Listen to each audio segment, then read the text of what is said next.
देखिए 18 तारीख की के सुबह में हम लोगों को जानकारी मिली कि ओझा मार्केट जो पंडरा थाना अंतर्गत आता है, वहाँ पे एक 17 साल की बच्ची और 14 साल के बच्चे की मृत्यु की घटना के बारे में बताया गया।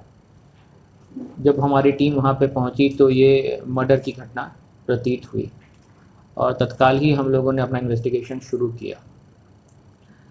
मृतका के जो संबंधी उनके मामा हैं, उनके द्वारा एक नेम्ड एफआईआर किया गया था, जो कि हम लोगों के इन्वेस्टिगेशन का पहला पॉइंट था। उस इन्वेस्टिगेशन में हम लोगों को कुछ ऐसी चीज़ें हमारी जानकारी में आई जिसको देखने के बाद हमें लगा कि हम लोग को अपने अनुसंधान को थोड़ा और विस्तृत करना पड़ेगा। उसी क्रम में अर्पित अर्नव नाम के लड़के के बारे में भी हम लोगों को जानकारी मिली। जो कुछ हमें जानकारी मिली थी, उसके बाद हमने इस लड़के को ट्रेस करना शुरू किया। उसकी सारी हिस्ट्री, उसका इस परिवार के साथ किस प्रकार का रिश्ता था, मृतका के साथ क्या रिश्ता था, उस सब की जानकारी हम लोगों ने ली। तत्पश्चात हमारी टीम्स बिलासपुर, विशाखापट्टनम, बिहार और फाइनली यहाँ इसको ट्रेस करते करते फाइनली हमने इसे रांची में गिरफ़्तार किया। गिरफ़्तार करने के बाद जो हम लोगों की जानकारी थी और इससे जो पूछताछ की गई, उसमें इसने स्वीकार किया कि मृतका से इसकी जान पहचान थी और घटना की रात में मृतका के बुलाने पर यह लड़का घटनास्थल पर पहुंचा था और वहां पे इसे जब आपत्तिजनक अवस्था में मृतका की माता ने देखा तो फिर स्थिति बिगड़ गई और इस लड़के ने न सिर्फ मृतका की माता, उसके छोटे भाई, बल्कि अंत में मृतका के ऊपर भी हमला किया, जिसमें कि मृतका और उसके छोटे भाई की मृत्यु हो गई थी और उसकी माता अभी भी अस्पताल में इलाजरत है।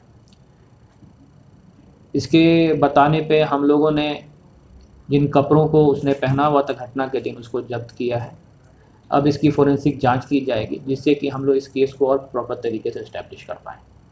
सर, वहाँ पे जो पुलिस गई थी तो कैसी अवस्था में पड़ी हुई थी उसकी लाश, मृतका की?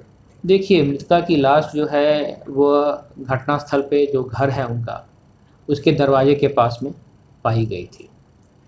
हमारे पहुंचते ही हमने जो पुलिस ने जो पाया था कि मृतका उस जगह मृत पड़ी ही थी और उसके भाई को फिर अस्पताल ले जाया गया, तो जहाँ पे उसे भी मृत घोषित कर दिया गया था।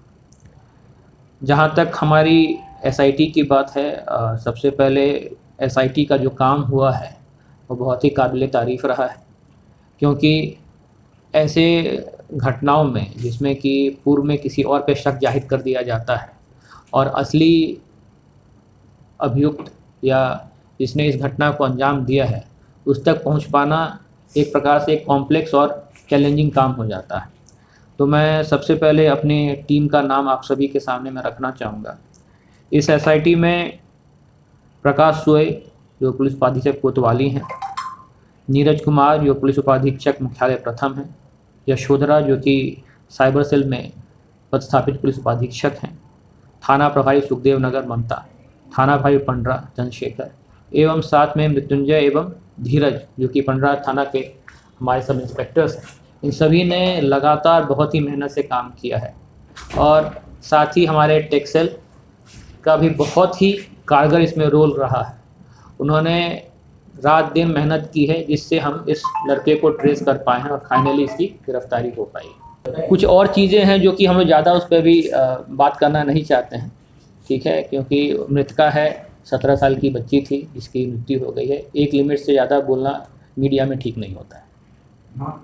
माता जो है वो जिस समय ये घटना घटी थी वो बहुत ही शॉक में थी, ठीक है, और हम लोग उनसे भी उनका बयान फिर से लेंगे। आई विटनेस तो वही है? बिल्कुल वो आई विटनेस होंगी, लेकिन जब ये घटना घटी थी वो ऑलमोस्ट मृतप्राय हो गई थी, ठीक है, और वो एकदम शॉक में थी। तो उनका बयान जब वो प्रॉपर तरीके से बयान देने की स्थिति में होंगी तो उनका बयान लिया जाएगा। तो बोल रही है हम लोग लेंगे। पहले अपना जो मेन हम लोग का जो टारगेट था कि जिस व्यक्ति ने, जिस लड़के ने इस घटना को कारित किया है उसको हम लोग पकड़ लें, उसके बाद उनका भी बयान लिया जाए। इसका एज जो हम लोगों को जानकारी है वो 20 के आसपास में है। इसका एक्चुअल एज जो है हम लोग वेरीफाई कराएंगे। मेरे पास जानकारी ये अकेले था। सारा जो बोला गया कि हमको लड़की ने बुलाया, क्या इसका कुछ सीडीआर मोबाइल वगैरह से दिखा? इस चीज़ पे हम अभी आपके सामने में बात नहीं करेंगे, ये सब इन्वेस्टिगेशन का पार्ट है, ठीक है ना। तो एक लिमिट के बाद हम लोग उस चीज़ पे चर्चा नहीं करेंगे। इसका बैकग्राउंड क्या है? ये लड़का जो है अपने घर में नहीं रहता था, ये बिलासपुर में रहता था। जो इसकी जानकारी रखने वाले मित्र इत्यादि हैं उनके द्वारा ये बताया कि ये ट्रेडिंग का काम करता है, अभी पढ़ाई लिखाई विशेष नहीं कर रहा।